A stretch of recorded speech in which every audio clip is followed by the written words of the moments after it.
All right, in section 10.2, this is really the application of everything that you did in 10.1, trying to apply the intermolecular forces that you learned, LDF, the dipole forces, and hydrogen bonding. Now that you know how to classify which molecules have which ones, we want to rank them in terms of these key terms: adhesion, cohesion, viscosity, polar, nonpolar, meniscuses, boiling points, melting points, all sorts of different properties are going to relate to these. So you have these definitions, and this is really just for you to memorize. Apologies for the formatting, it didn't import very well. But here we've got a list of properties. We're going to go through these little by little. Surface tension, you kind of have an idea of what these are already. The technical definition, the resistance to an increase in its surface area, which is just, it's kind of how good it forms a bubble, how well it sticks to itself pretty well. You think about water has a really strong surface tension. Beading is kind of what you see happen on your car. The internal pull from intermolecular forces, like right after you wash and wax your car, you see the water just beads up, sticks to itself really well because it has a high surface tension. Capillary action is a stranger one: spontaneous rising of a liquid in a narrow tube. This is like a biology one too, similar to how plants get their water. It just rises up against gravity through the plant from the ground, and it's just the spontaneous rising. It's because sticky forces, the strong intermolecular forces, have the ability to kind of stick to walls of a narrow tube or a plant and climb up it. Similar to if you put a paper towel in water also, it would absorb and soak up the water. Viscosity this is a kind of an opposite definition: resistance to flow. So something that resists flow has a high viscosity. Think about honey or molasses. They have a really high viscosity. And that stickiness, again, we keep talking about intermolecular forces. How strong they are is how well they stick together. So things with strong intermolecular forces stick together better, stickier. They have a higher viscosity. And then we're going to get one that's a little bit more opposite than that, is vapor pressure. Well, vapor is a gas, comes from a gas. So weak intermolecular forces give off gas because the particles do not stick together well in the liquid. They're able to evaporate easier. And if they're able to evaporate easier, they have higher vapor, more gas coming off. So weak forces have high gas pressure. And then along with that, the bottom one is volatility, is the ability to vaporize. Very subtly different than evaporation, but that's kind of the property too. It's just weak forces have high volatility. They turn into a gas very easily. And just a couple of vocab questions here. Why do liquids tend to bead up when on solid surfaces? They kind of stick to themselves internally really well. And here's where we get to, in section 10.2, the difference between something that is cohesive and something that is adhesive. Cohesive forces, if we thought about all of our molecules in a substance, cohesive forces are the actual intermolecular forces that we're dealing with. It's internal, and that's the key word here, internal. Something that is cohesive, if your lab group is cohesive, you work well within your group. The opposite one, though, is adhesive. So if I have my molecules over here, and then another substance that is different from my molecules over here, This has their ability to stick to one another, either good or bad. So between forces, and adhesives take two things that do not normally stick together and they adhere them together. So the between forces. Okay, adhesive sticks two different things together. Cohesive is within itself.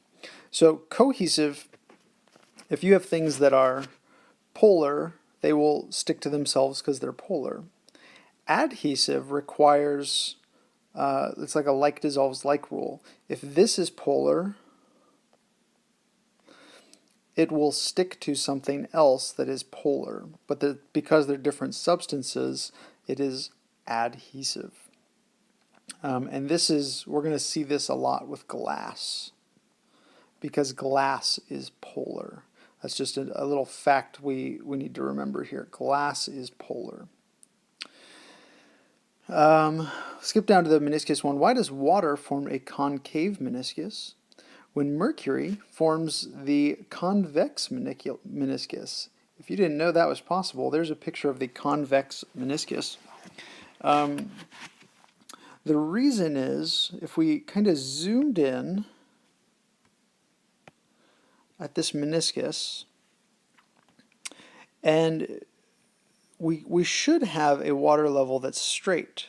But what happens is my glass molecules are polar and my water molecules are also polar, so they stick together. So on the sides of the glass, they start to crawl up.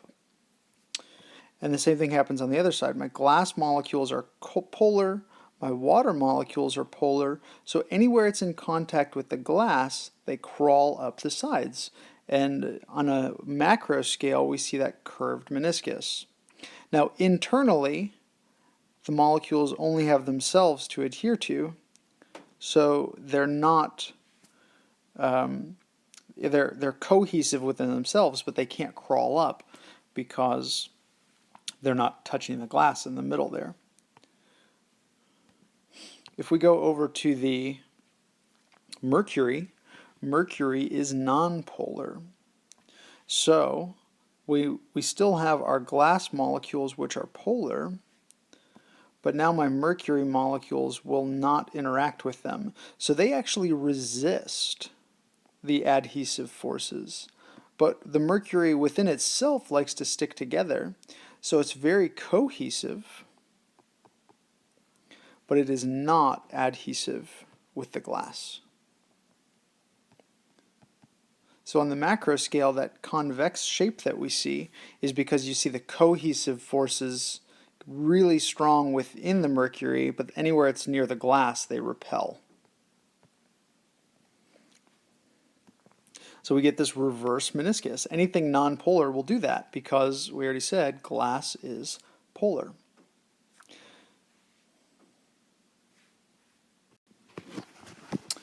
All right, which would have a higher surface tension, water or C6H14? Well, we need to remember water has hydrogen bonding. It is very strong and polar. C6H14, hydrocarbon, has London dispersion forces. The stronger forces will have the higher surface tension because they are stickier. They will stick together cohesively better. Would the shape of water meniscus in a glass tube be the same or different than C6H14? Well, we already said water is polar.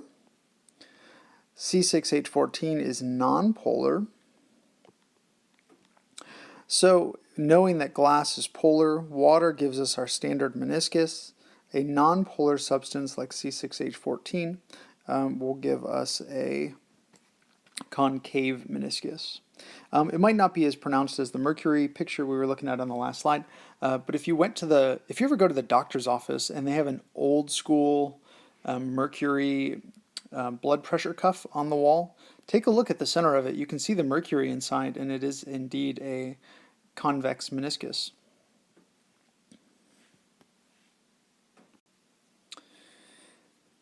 Again, apologies for the formatting. Identify the molecule in each set with the highest surface tension. This will be the strongest forces. Oops, sorry. The strongest ones will be the stickiest. So you just need to apply the definitions. Once you know how to rank them, surface tension is stickier, so polar things are better. Nitrogen, N2, has LDF. H2S has dipole forces. And CH3 has hydrogen bonding. The strongest one is the CH3OH. Let's kind of separate this problem here. The most beating, this will be the strongest as well. LDF, dipole-dipole, or dipole-induced dipole. Interesting. LDF is, of course, nonpolar. Dipole-dipole is polar. But I just wanted to show you this term here, dipole-induced dipole. When we say dipole-dipole forces, the reason we say it twice is because there's two molecules that are polar. This one has two poles, and this one has two poles. It is a polar-polar interaction. This bottom one says dipole-induced dipole. So one of the molecules is polar, dipole forces. One of the molecules, though, is nonpolar. And remember, LDF means induced dipole forces. They're the temporary polarity. That's what induced dipole is. So this is actually the barrier between a polar and nonpolar substance. So even though oil and water don't mix, if I had a layer of oil sitting on top of a layer of water, at that junction, there would be dipole-induced dipole forces. A very, very, very weak, but measurable interaction. So the strongest one here, though, is going to be between the two polar substances, not the polar-nonpolar substance. Your book will do that a couple of times, just so you see. Sometimes they'll say dipole ionic. Well, that's very strong, too, because polar things are really attracted to ionic things also. So just pay attention. Highest capillary action, that will be the most polar again. We'll be able to climb the polar glassware or polar tubes. F2 is nonpolar with LDF forces. pH3 is a dipole-dipole. And NH3 has hydrogen bonding. That's the strongest one. The NH3 is going to win. And then we're going to do something strange. We're going to jump all the way to section 8 because section 8 is still talking about liquids. And in the middle of the chapter, they're going to talk about solids. So while we're talking about all of the intermolecular forces, let's just keep talking about liquids and see what other forces with the vapor pressure and the volatility and the evaporation and the boiling.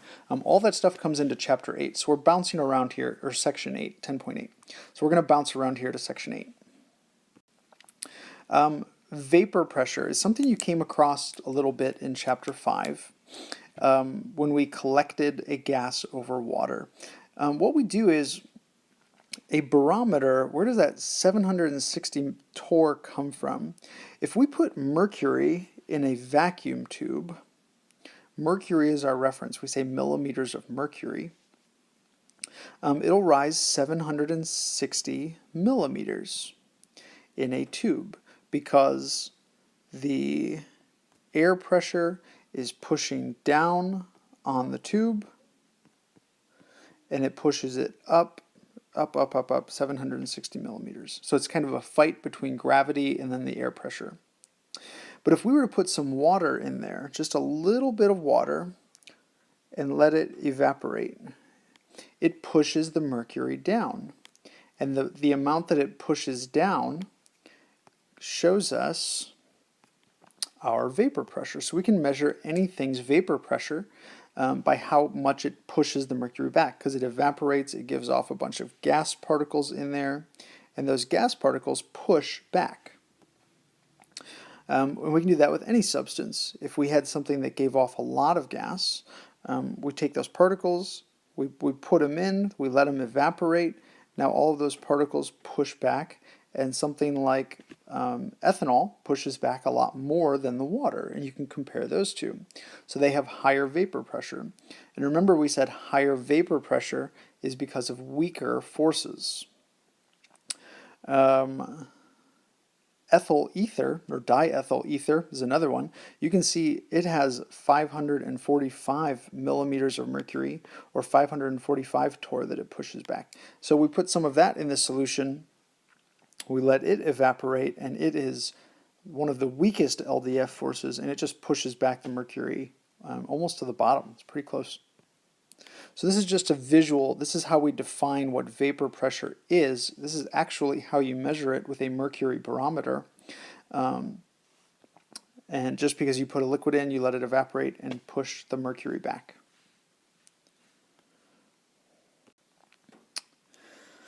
And then this is a really good visual for boiling. There's a difference between boiling and evaporation. You often come across, and they both mean the same thing, right? In our everyday world, they mean liquid to gas. So we're still talking about intermolecular forces. How easy is it to do that? Because in order to turn into a liquid to a gas, you have to break those forces to spread out the particles. We often talk about that heat energy is required to go in to do that, but what is that heat energy actually doing? It's breaking those forces. So how weak those forces are is how easy it's going to boil or evaporate or turn into a gas, and volatility and vapor pressure and all of those things. But you often see puddles. Puddles we know, erase that. Puddles we know evaporate. What happens at the evaporation, there's a scientific difference between this and boiling, and we don't often think about it, is when a puddle evaporates, and every liquid, even your water bottle that's in your room right now, every liquid evaporates a little bit and gives off vapor pressure. Only the particles at the surface are able to come off. The ones inside are still stuck together. They have no way to break free. Just the ones at the surface can evaporate. Puddles evaporate. They turn from liquid to gas, but they do it very slowly. Evaporation takes place over time, and you have to have an open system, and it's just only the surface ones evaporate, and then the next surface, and the next surface, and the next surface, etc. Boiling is a little bit different. Boiling is when we actually get bubbles. Now it's not just the ones at the surface that are able to come off, but the bubbles can happen anywhere in the solution. You don't get bubbles in a puddle that evaporates. If you see a puddle boiling and forming bubbles from the inside, run away, something bad is about to happen. But boiling is when those bubbles form. So there's a very, very specific definition here. In order for that bubble to form, all of those particles need to push out. They need to be strong enough, those gas particles, to actually form a bubble. Since there is 1 atmosphere of pressure in the air, assuming standard conditions, that means the bubble has to equal 1 atmosphere also. In order to push back equally, in order to get boiling, in order to get bubbles, you have to have equal pressure. So boiling now has a very specific definition. Boiling is when the vapor pressure of a substance equals the atmospheric pressure. Some things boil really easy because they have really high vapor pressures, and they might boil at like room temperature.